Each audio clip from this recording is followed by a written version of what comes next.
এখন আমি কার সেবা করব, কাকে তাজিম করব, সম্মান করব? প্রতি উত্তরে বলল, হে সাহাবা, তোমরা তোমার মাকে সম্মান করো।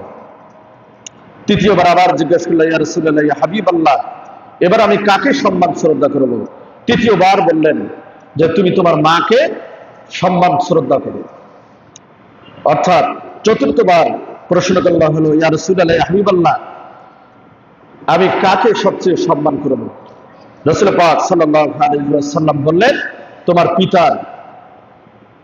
পিতার সম্মান শ্রদ্ধা করবা, তাকে সম্মান করবা, তাকে সম্মানের আসনে আসন দান করবে। বুখারী এবং মুসলিম শরীফের হাদিস।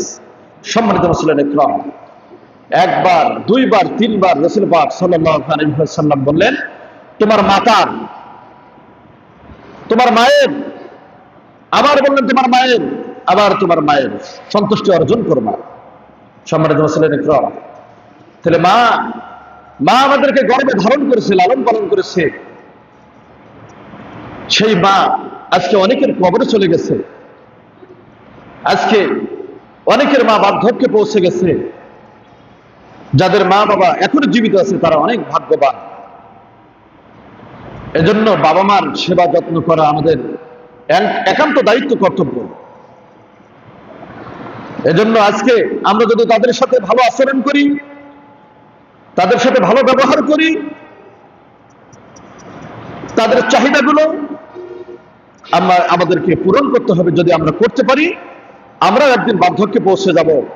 সেদিন আমাদের ছেলে, আমাদের মেয়ে, আমাদের সন্তান সন্ততি তারাও কিন্তু আমাদেরকে সম্মান করবে, শ্রদ্ধা করবে, আমাদের চাহিদাগুলো, ইচ্ছা আকাঙ্ক্ষাগুলো আমাদেরকে পূরণ করবে। এজন্য আমাদেরকে বাবা মা যাদের আছে তারা অত্যন্ত সৌভাগ্যবান ব্যক্তি। এ প্রসঙ্গে হযরতে আবু উমামা রাদিয়াল্লাহু তাআলা বলেন, জৈনিক ব্যক্তি আরজ করল, ইয়া রাসূলুল্লাহ, ইয়া হাবিবাল্লাহ, সন্তান সন্ততির প্রতি মাতা পিতার কি হক বা পাওনা? তিনি বলেন, তারা হলেন তোমাদের বেহেশত, সুবহানাল্লাহ, এবং তোমাদের জন্য দোজখ। ইবনে মাজাহ। যদি বান্দা তোমার বাবা মার সন্তুষ্টি অর্জন করতে পারো, তোমার বাবা মা যদি তোমার প্রতি রাজি এবং খুশি হয়ে যান, তাহলে আল্লাহ রাব্বুল আলামিন তোমাদেরকে জান্নাতুল ফিরদাউসের উচ্চ মাকাম দান করবেন, সুবহানাল্লাহ। এবং যদি মাতা পিতার অসন্তুষ্টি অর্জন করো, তোমার পিতা মাতা তোমার প্রতি নারাজ ছিল, গোসা ছিল, এজন্য তোমাকে অবধারিত জাহান্নামে যাইতে হবে। এজন্য আমাদের যাদের মাতা পিতা আছে, আমরা তাদের সাথে সর্ব অবস্থায় সৎ ব্যবহার, সুন্দর আচরণ, সুন্দর সুন্দর তাদেরকে আপ্যায়ন করার ব্যবস্থা করব। কারণ তারা যদি খুশি থাকে, আল্লাহ খুশি থাকবে। তারা যদি সন্তুষ্টি হয়, এই সন্তুষ্টির বিনিময়ে আল্লাহ রাব্বুল আলামিন আমাদেরকে জান্নাতুল ফিরদাউস এর উচ্চ মাকাম দান করবেন। তারা যদি আমাদের প্রতি অসন্তুষ্ট হয়, নারাজ হয়, বেজার হয়ে যায়, তাহলে আল্লাহ রাব্বুল আলামিন আমাদেরকে বিভিন্ন আযাব গজবে লিপ্ত করবেন এবং আমাদেরকে জাহান্নামে নিক্ষেপ করবেন। নাউযুবিল্লাহ। আল্লাহ রাব্বুল আলামিন আমাদের সকলকে বাবা মার সেবা যত্ন করার তৌফিক দান করুন। সকলে বলেন আমিন। এ প্রসঙ্গে হযরত আনাস রাদিয়াল্লাহু তাআলা বলেন, রাসূল পাক সাল্লাল্লাহু আলাইহি ওয়াসাল্লাম ইরশাদ করেন, বান্দার পিতামাতা উভয় বা কোনো একজন মারা যায়, অথচ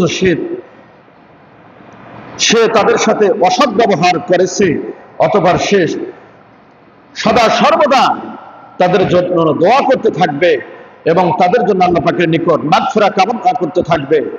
অবশেষে আল্লাহ পাক তাকে পিতামাতার সাথে সদাচরণকারী সন্তান হিসেবে লিখে দেন, সুবহানাল্লাহ। সম্মানিত মুসলিম ইকরাম, অনেকের বাবা মা মারা গিয়েছে, তারা জীবিত অবস্থায় তাদের সাথে ভালো আচরণ, ভালো কথাবার্তা বা তাদের মুখে সুন্দর খাবার তুলে দিতে পারে নাই। এজন্য হাদিস শরীফের মধ্যে রাসূল পাক সাল্লাল্লাহু আলাইহি ওয়াসাল্লাম বলেন যে তাহলে আমাদের করণীয় কি? সাহাবায়ে কেরাম আরজ করলো, হুজুর, আমরা তাকে সুন্দরভাবে খানা খাওয়াইতে পারিনি, তাদের সাথে সুন্দর ব্যবহার করতে পারিনি, আমাদের করণীয় কি? রাসূল পাক সাল্লাল্লাহু